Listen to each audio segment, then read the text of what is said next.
thank you to all of you for being here today. And I want to send a message of gratitude and thanks to the solidarity that we have received from every corner of our country, from our colleagues to our neighbors. We are grateful for your solidarity, your encouragement, and your support in the face of the most recent xenophobic, bigoted remarks from the occupant of our White House. I will always refer to him as the occupant, as he is only occupying space. He does not embody the grace, the empathy, the compassion, the integrity that office requires and that the American people deserve. That being said, I encourage the American people and all of us in this room and beyond to not take the bait. This is a disruptive distraction from the issues of care, concern, and consequence to the American people. That we were sent here with a decisive mandate from our constituents to work on. Everything from reducing the cost of prescription drugs, to addressing our affordable housing crisis, to ensuring that the American people have more than health insurance, but health care. More recently, thanks to the partnership of Chairman Elijah Cummings and the advocacy of myself and a coalition of advocates I've worked with for decades, we held the first hearing on childhood trauma. And in sitting in that hearing, as we heard about the many manifestations and iterations of childhood trauma, in the wake of the public health crisis and epidemic that is gun violence, in the wake of PTSD, in the wake of those battling substance abuse disorder and a host of other things, it was impossible not to think of the trauma that is being inflicted upon children every day at our border. At the end of the day, if we improve the conditions of children in a cage, they are still in a cage. And we are viscerally, vigorously, and fundamentally opposed to the criminalizing, the vilifying, the mass detention and deportation of migrant families who are simply doing what is their legal human right, and that is to seek asylum. In the tradition of who we say we are as a country, a beacon of light and hope and of refuge. This is simply a disruption and a distraction from the callous, chaotic, and corrupt culture of this administration all the way down. We want to get back to the business of the American people and why we were sent here, reducing the cost of prescription drugs, addressing the public health crisis and epidemic that is gun violence, addressing the racial wealth gap, and yes, making sure that families stay together. I also would like to just underscore the fact that despite the occupant of the White House attempts to marginalize us and to silence us, please know that we are more than four people. We ran on a mandate to advocate for and to represent those ignored, left out, and left behind. Our squad is big. Our squad includes any person committed to building a more equitable and just world. And that is the work that we want to get back to. And given the size of this squad and this great nation, we will not be silenced. And now I'll invite Representative Omar to offer a few words as well.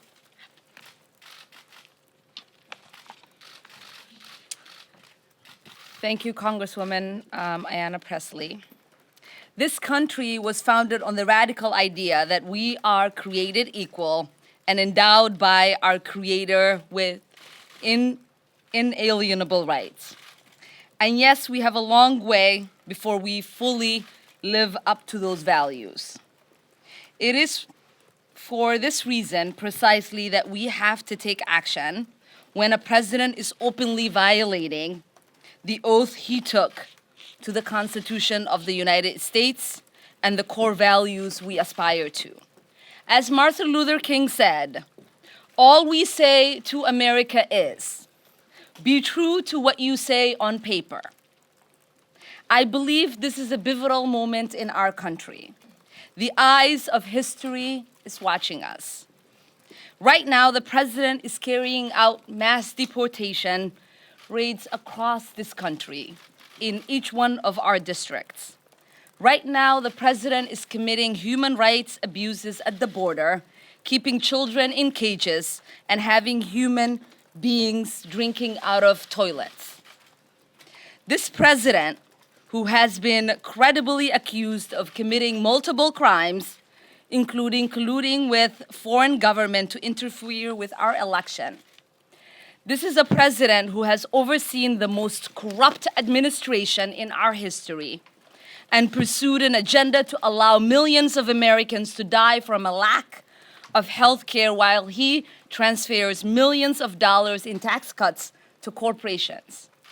This is a president who has said, grab women by the pussy.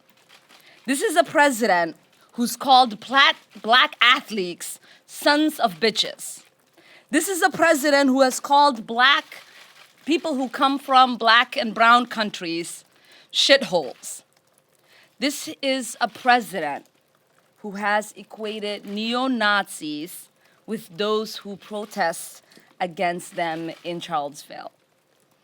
This is a president who has openly violated the very value our country aspires to uphold: equality under the law, religious liberty, equal protection, and protection from persecution. And to distract from that, he's launching a blatantly racist attack on 4 duly elected members of the United States House of Representatives, all of whom are women of color. This is the agenda of white nationalists. Whether it is happening in chat rooms or it's happening on national TV, and now it's reached the White House garden. He would love nothing more than to divide our country based on race, religion, gender, orientation, or immigration status. Because this is the only way he knows he can prevent the solidarity of us working together across all of our differences. The only way to prevent us confronting the problems our country is facing, whether it is healthcare, climate change, student debt, or our endless wars. This is his plan to pit us against one another. This is how he can continue to enrich his friends and distract us from the detrimental policies that his administration is pushing forth. So we can either continue to enable this president and report on the pile of garbage that comes out of his mouth, or we can hold him accountable to his crimes. We can continue to turn a blind eye of the multiple crimes he's accused of. We can stand while he violates people's basic human rights and the responsibility that his administration has for the deaths of children on our border, or we can take action. I have not made impeachment central to my election or my tenure, but since the day that I'd gotten elected, I'd said to people, it is not if he will be impeached, but when. So it is time for us to stop allowing this president to make a mockery out of our Constitution. It's time for us to impeach this president. So now we're going to have Congresswoman Alexandria Ocasio-Cortez. Good afternoon, everyone. I'll try to keep things as brief, I guess, as I can, but who knows when I get on a roll, right? When I was a little girl, my father took me to the reflecting pool here. We were on a road trip from New York to Florida to visit family. And I've told this story before, but it was my first time ever visiting Washington, D.C. And it was my only time visiting Washington, D.C. for years, if not decades. And he rested me on the side of the reflecting pool and had my toes dip in the water. And he had me look at the Washington Monument, had me look at the Capitol, had me look at the entirety of the capital of our great country. And he looked at everything and he pointed to all of it and he said, "This belongs to all of us. This belongs to you and it belongs to me." And so the first note that I want to tell children across this country is that no matter what the president says, this country belongs to you. And it belongs to everyone. And today, that very notion was challenged. This weekend, that very notion was challenged. So I am not surprised when the president says that 4 sitting members of Congress should, quote, go back to their own country when he has authorized raids without warrants on thousands of families across this country. I am not surprised that he uses the rhetoric that he does when he violates international human rights and takes thousands of children away from their families. I am not surprised that he has turned our public education system under the leadership of Betsy DeVos into a cash cow to enrich himself and his friends. I am not surprised when he corrupts via the Secretary of Transportation. I am not surprised at what he's doing. But I also know that we're focused on making it better because we don't leave the things that we love.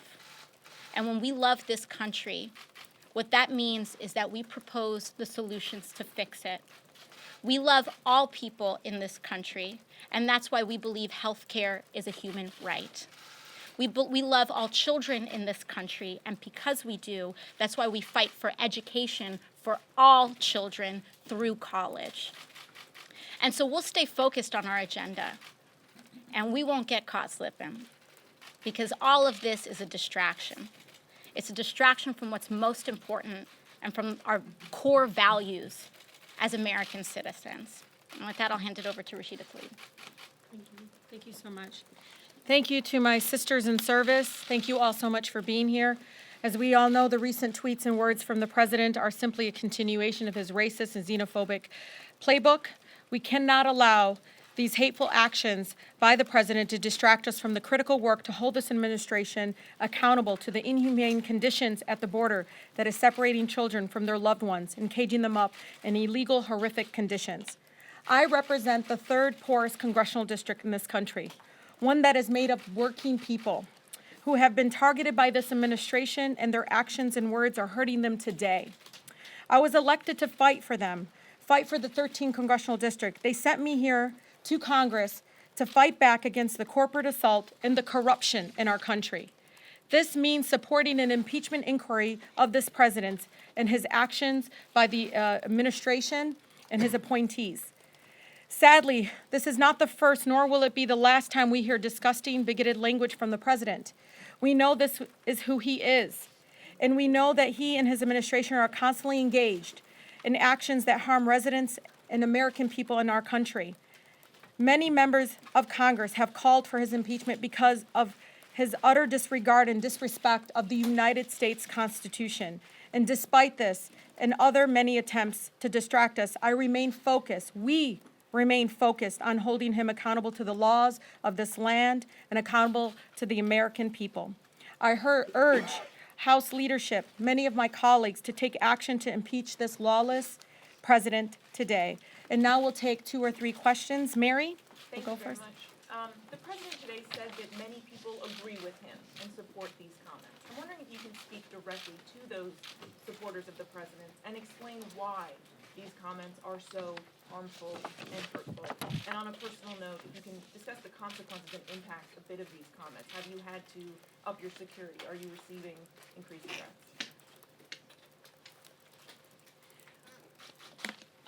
I would just say that the experience that he offered is in contradiction to the experience that I have every day, including in the airport on my way here. There were many people who approached me and who said, I disagree with some of your policies. I'm an independent, I'm a Republican, but I think what he did was wrong.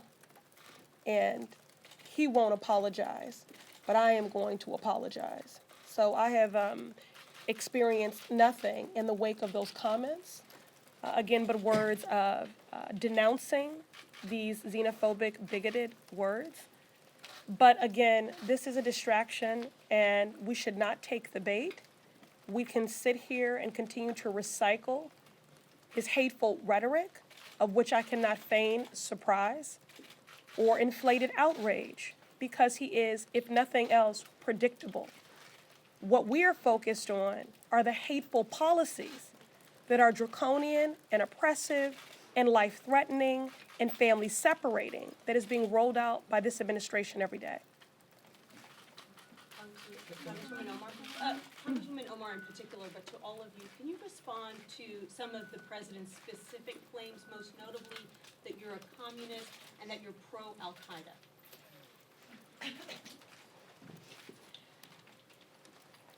You might have noticed how when he said, go back to where you came from, there was an uproar through all of our communities, because every single person who's brown and black at some point in their life in this country heard that. Now, when he made the comment, I know that every single Muslim who has lived in this country and across the world has heard that comment. And so I will not dignify it with an answer, because I know that every single Islamophobe, every single person who is hateful, who is driven by an ideology of othering, as this president is, rejoices in us responding to that and us defending ourselves. I do not expect every time there is a white supremacist who attacks, or there is a white man who kills in a school or in a movie theater or in a mosque or in a synagogue, I don't expect my white community members to respond on whether they love that person or not. And so I think it is beyond time, it's beyond time to ask Muslims to condemn terrorists. We are no longer going to allow the dignification of such ridiculous statement. Congresswoman Ocasio-Cortez. Some of you have made comments that the president took issue with that were controversial. Do you think that some of those comments made, if they were inflammatory, if they were controversial, that this situation would be different? Because he specifically directed some of those same comments back at the floor. Could you repeat that? The president took issue with some of the comments that some of you have made on a host of issues and turned them back around at the floor. Had those comments not been made, whether they be controversial or not, if you perceive them as being controversial, do you think that that would make this situation different? In other words, he would have the firepower to turn it back around. No. Oh, sorry, go ahead. I will take this, and I think Alex has a great answer for this, so I'll let her finish it. Every single statement that we make is from a place of extreme love for every single person in this country. It is part of the mandate of why we ran for office and why we got elected. Every single person wants to make sure that they have people in the halls of Congress that is fighting to make sure that they have health care, that they have an education that is suitable in the United States, that they have access to proper roads and bridges, that they have access to clean water and clean air. Every single person here in the United States knows that we are fighting every single day to create a more perfect union and to fight on their behalf. Now, when people say, if you say a negative thing about the policies in this country, you hate this country. To me, it sort of speaks to the hypocrisy, and Alex and I were talking about this. When this president ran, and until today, he talked about everything that was wrong in this country and how he was going to make it great. And so for him to condemn us and to say we are un-American for wanting to work hard to make this country be the country we all deserve to live in, it's complete hypocrisy. Absolutely, and I don't think it would have changed anything because first of all, he made statements that were blatantly untrue. So whether he was citing comments or not citing comments, if he didn't have what he wanted to say, he would make it up. This president operates in complete bad faith. He does not operate in good faith. And so that's one thing. But second to the previous question as well, weak minds and leaders challenge loyalty to our country in order to avoid challenging and debating the policy. This president does not know how to make the argument that Americans do not deserve health care. He does not know how to defend his policies. So what he does is attack us personally. And that is what this is all about. He can't look a child in the face, and he can't look all Americans in the face and justify why this country is throwing them in cages. So instead, he tells us that I should go back to the great borough of the Bronx and make it better. And that's what I'm here to do. Thank you all so much for being here. We really do appreciate it. Thank you. Democratic congresswomen, as you heard there, are speaking out against comments U.S. President Donald Trump made about them this weekend, and they are calling his tweets racist. Yesterday, Trump posted this message on Twitter, and this is what they're referring to. So interesting, he writes, to see progressive Democrat congresswomen who originally came from countries whose governments are a complete and total catastrophe, the worst, most corrupt and inept anywhere in the world, if they even have a functioning government at all, now loudly and viciously telling the people of the U.S., the greatest and most powerful nation on earth, how our government is to be run. Why don't they go back and help fix the totally broken and crime-infested places from which they came, then come back and show us how it is done? These places need your help badly. You can't leave fast enough. I'm sure that Nancy Pelosi would be very happy to quickly work out free travel arrangements. 3 of the 4 Democratic congresswomen, of course, were born in the United States. The other is a Somali refugee who came to the country at the age of 12. The comments by Trump were swiftly condemned for being racist, but when asked specifically about that today, the president had this to say. Does it concern you that many people saw that tweet as racist and that white nationalist groups are finding common cause with you on that point? It doesn't concern me because many people agree with me. Prime Minister Justin Trudeau was also asked about Trump's comments. Have a listen to what he had to say. I think Canadians and indeed people around the world know exactly what I think about those particular comments. That is not how we do things in Canada. A Canadian is a Canadian is a Canadian, and the diversity of our country is actually one of our greatest strengths and a source of tremendous resilience and pride for Canadians, and we will continue to defend that. Earlier, I spoke with the Washington Post's Aaron Blake and CBC's own Katie Simpson about the tweets and the fallout. Here's that conversation. Katie, let me start with you. Let's just talk a bit about, we played some of the clips from the president earlier today, kind of doubling down on, well, very much so doubling down on what he said via Twitter yesterday. Tell us a bit more about what we heard from the president today. Well, President Trump had an event on the South Lawn of the White House, and it was supposed to be about celebrating American manufacturing. But of course, it ended up being about something completely different. And the president really brought to life his Twitter stream, repeating much of what he said online, but adding some extra jabs at these four Democratic lawmakers. Again, his comments are being described by his critics as racist. And as you heard in in that clip when he was asked specifically when white supremacists, white nationalists are rallying around his comments, does he have any concern there?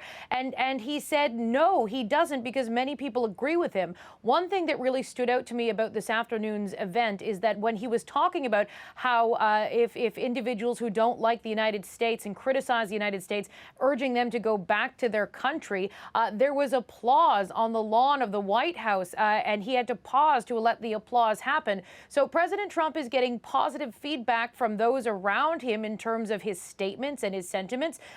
However, at the same time, there is widespread condemnation about what he said, mostly coming from Democrats, of course, coming from the 4 women that he targeted in both the Twitter rant and today, as well as other political leaders around the world. The 4 women that were targeted by these tweets, llhan, Omar, Alexandria Ocasio-Cortez, Ayanna Pressley, and Rashida Tlaib. 3 of the 4 were actually born in the United States. Only one is a Sudanese refugee who settled in the United States at the age of 12. But that is, of course, part and parcel of why the president is being condemned by a lot of people over these tweets. Aaron, go over a little bit what the reaction has been like, both among Democrats and Republicans. Well, for Democrats, this is an easy call. You condemn this, and you condemn it with all your voice. The whole party is united in this, whereas last week, actually, this group of lawmakers was the source of some contentiousness with House Speaker Nancy Pelosi, who made some comments that were dismissive of some of them. This has really papered over a lot of that internal dissension. On the Republican side, we are really not seeing much of a reaction. There have been, of course, times when given Republican lawmakers would see something like this, and it would at least offer something of a perfunctory statement saying that this is not the right thing to say. The party seems to have retreated into a place where they don't want to get involved in these things at all. They're basically waiting for them to blow over. And I think that's for 2 reasons. One is that they have seen when members have rebuked the president, how it has often gone poorly for them. Many of these members have become unpopular with their own party. They have either retired or been defeated.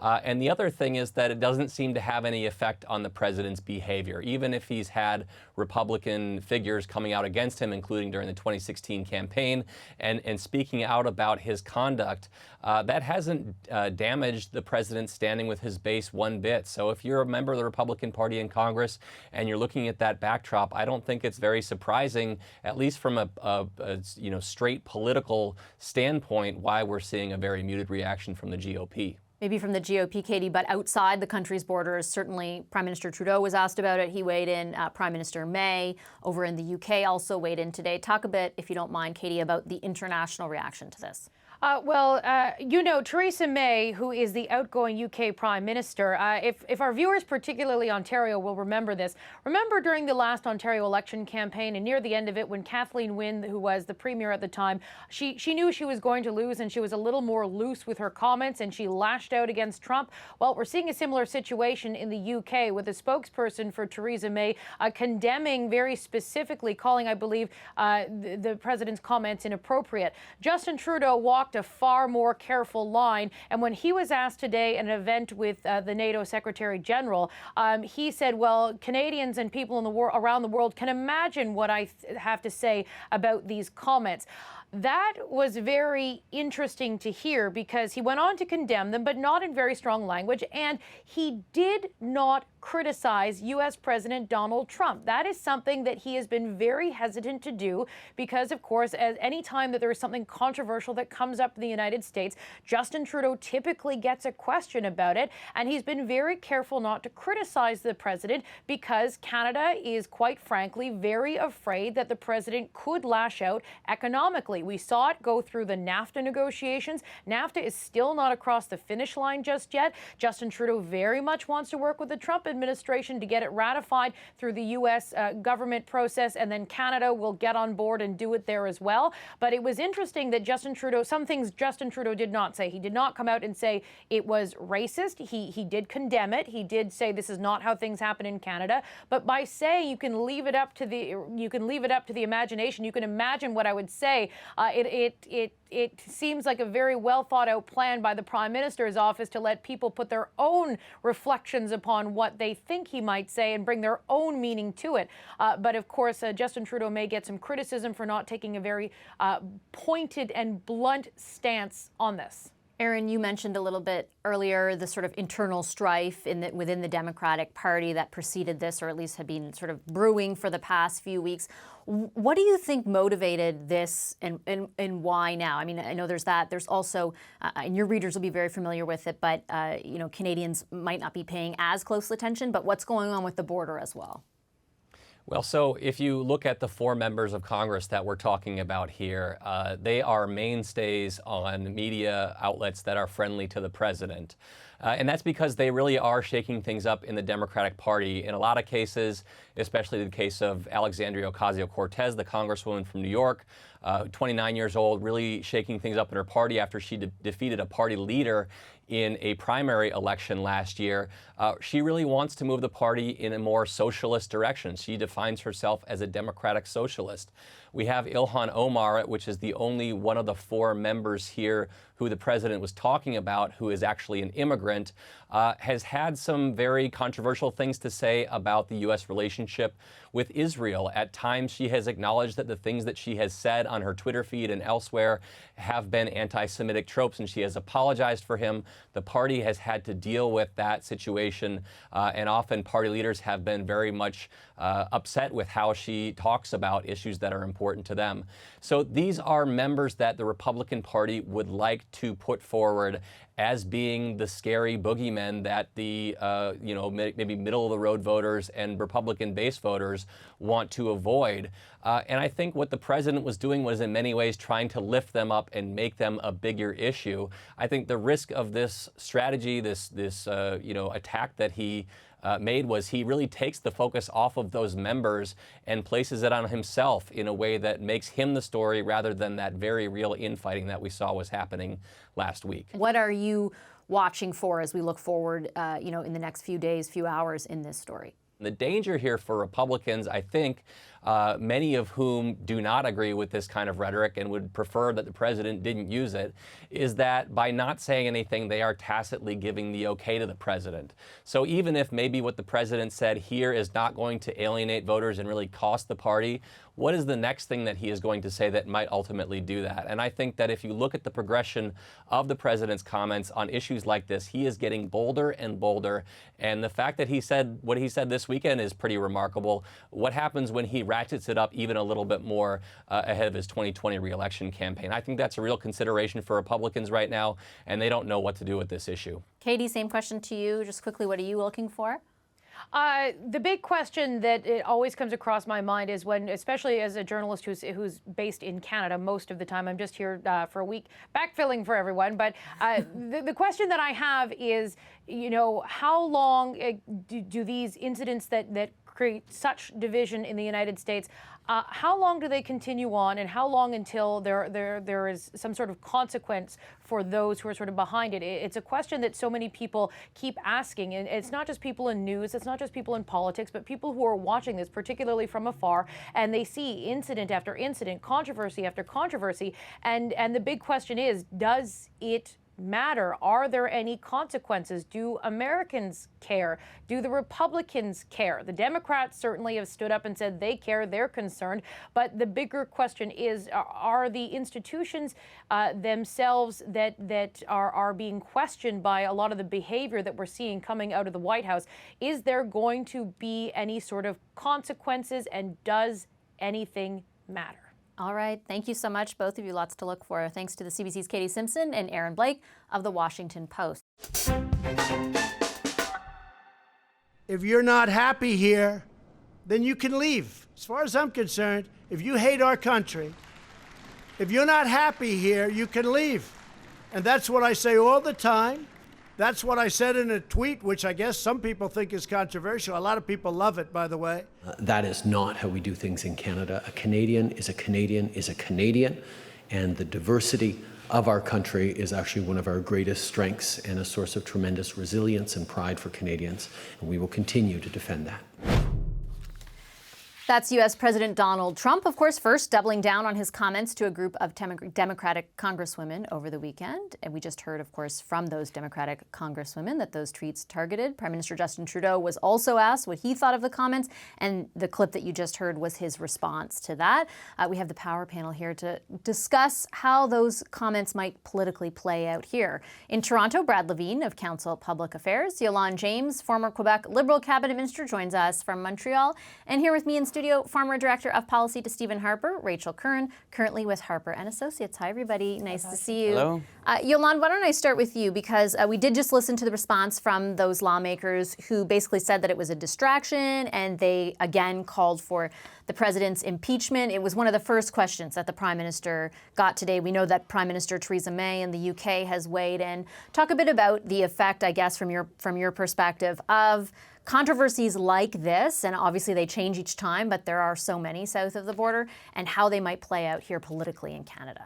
I think it's hard because in a lot of ways, this is obviously not the first time that we've heard Donald Trump since the campaign and since his election make comments of this kind. But this is, I don't want to say that this is different in the sense that he's directly attacked elected officials, and the difference that I see, if I can find one positive, is in the strong response that those four women continue to give in the press conference that they're giving. Donald Trump has been president now for over 2 years, and we have seen, anyways, I have noticed, whether it be in Quebec and other parts of the country, different groups like La Meurthe and others that have felt emboldened by or free to speak whatever racist beliefs that they have by these kinds of comments. So yeah, I do think that it's important for the Prime Minister, as he has, and for leaders across the world to speak out against it, even though I do understand politically that it's not necessarily an easy thing to do, considering the repercussions with respect to the relationship with the United States. But I think it's so important to do so because we're touching at something that is so fundamental beyond any policies of human beings and equality, and there's no messing with that, and there can't be any nuance with respect to our response that we give. Yeah, that's an interesting point there in the end, Rachel. This idea that we have this even the way that these questions have been asked over the past 3 years.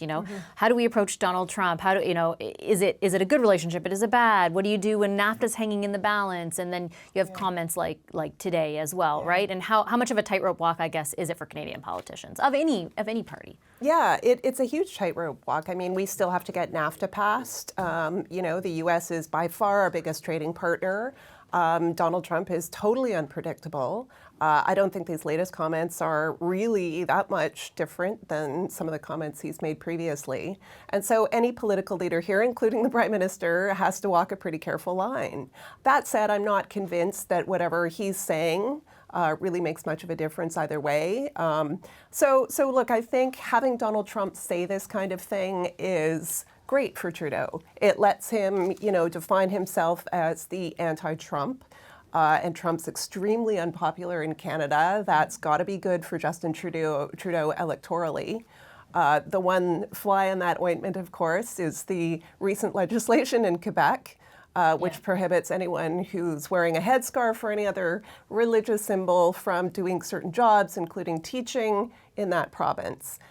So Trudeau has been notably reluctant to speak out against that legislation, and it's a little bit inconsistent with the message he was giving today. Yeah, he's criticized it, but it's not like the federal government has pursued any specific action against it at this point, though I think they haven't ruled it out, to be fair. Brad, what do you think?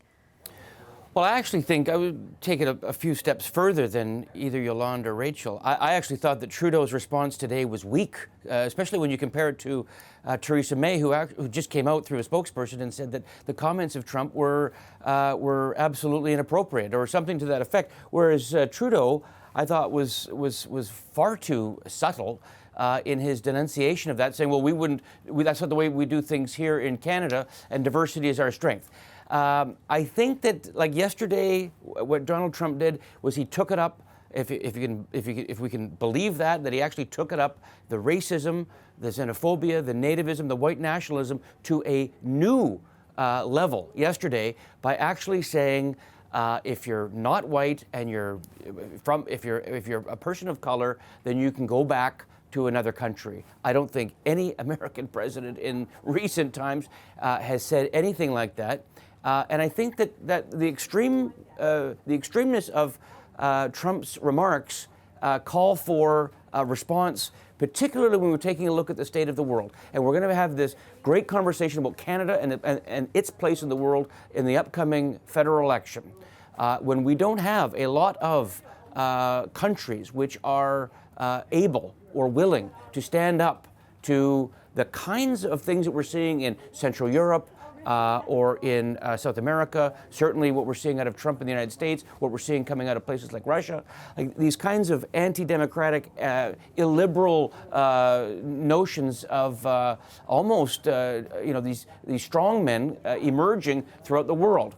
When do we step up and say this is absolutely unacceptable? I do take the point that, yes, we do have business with the Americans. We have billions of dollars a day in trade. I get that. But at what point does somebody like Trudeau, who wears pluralism and all that stuff on his sleeve, when does he step up to defend it when it matters most? llhan wants these days, I totally disagree with Brad. I totally disagree with Brad. For one, I think he has. For two, I'm like, I'm not in any way minimizing the damage of Donald Trump's statement. But let's be clear on the fact that this is in no way a big stretch from whether it's birtherism, whether it's the S-hole countries, whether it was response to Charleston. I mean, there have been multiple tweets, statements made of this kind. And if the Prime Minister of Canada or any other leader wanted to spend their day, every day, responding to each one, I don't know that we would be further ahead. I think the question, I mean, the Prime Minister was posed a very specific question, I think, to Brad's point. Yes, he did, emphatically say what Canada was about. He didn't say that was racist. Well, he didn't say that. Or unacceptable, like Theresa May or did. inappropriate. Well, yeah, but you know what I can say? You did feel pretty clear. If I could just say, I would have liked him to say, of course, as a black woman, I would have liked him to hear him say that it was a racist statement, because it was. I mean, there's in the handbook of statements that you make to someone, go back to your country. I mean, I've heard it a few times. So I get that. At the same time, he's not just speaking is in his own name. He does have to evaluate the repercussions of that. And if he says that today and then Donald Trump says something else tomorrow, is he going to respond to that? That just comes with, unfortunately, that just comes with the job. And I don't think we could have that discussion and not talk about that aspect of it. No, we can't pretend that he isn't the Prime Minister. No, exactly. and I agree with Yolande on this. Look, we've had the Bombardier facility announce that they're going to close down in Thunder Bay, and a lot of those jobs are going to move to the U.S. because of the new Buy America provisions that Trump has imposed. We were unable to get, an exemption from those provisions. But look, Trump is able to impose additional economic sanctions on us. We just got rid of the steel and aluminum tariffs. There may be more to come. We're already in, hot water, to put it mildly, with the Chinese, with the Indians, with a lot of different countries around the world. Look, in fairness to Trudeau, he's gotten us into a lot of these situations, but if he takes our kind of biggest trading partner and last quasi-ally and, takes steps towards alienating them too, he's got to be pretty careful about how he does that. So I agree. I don't think there's anything different in the tenor or nature of Trump's remarks today than anything he's said in the past. Brad, last word to you. Well, that's where I'm going to fundamentally disagree with Rachel and Yolande, where I do believe that those remarks, basically saying people of color go back from whence you came, took it up to a new level. And we can with the litany of all the things that he has said. There's no surprise, but I think there's a sense of urgency. I think that that leadership calls for you've got to match these fights. Those congresswomen that were just on in the lead to the panel, they've got their own challenges. What do we as Canadians say? What will Trudeau say when the time came for him to stand up and just, I think, take it to an appropriate level? I'm not saying not statesperson-like, but he just needed to rise to the occasion, and I just think he missed the mark today, because I think this was a new level for Trump that Trudeau should have met, and I disagree. I think that he failed. Hi, I'm Vashi Capellos, host of Power in Politics. See more of our show by subscribing to the CBC News channel or click the link for another video. Thanks for watching.